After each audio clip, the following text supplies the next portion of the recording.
আপনারা জানেন যে আমাদের বিএফএফ ইলেকশন 26শে অক্টোবর। এই ইলেকশনে আমি কন্টেস্ট করব না। So that's my final decision. Barrister Suman থেকে শুরু করে রিকশা চালকরা পর্যন্ত যার সমালোচনা করেছিলেন তিনি হলেন কাজী সালাউদ্দিন। তবে কিছুতেই যেন ভ্রুক্ষেপ ছিল না তার।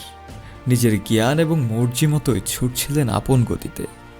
কিন্তু সরকারের পতনের সাথে সাথে যেন ভাগ্য ও গতি পরিবর্তন হলো কাজী সালাউদ্দিনেরও।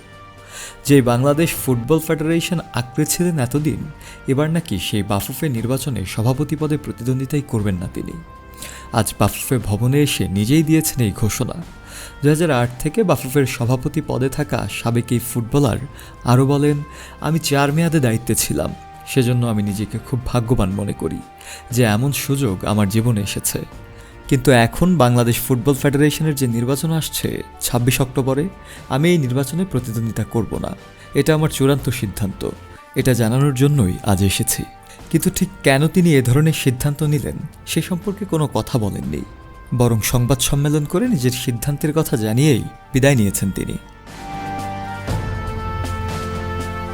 শফিউল মাওলা, কালের কণ্ঠ।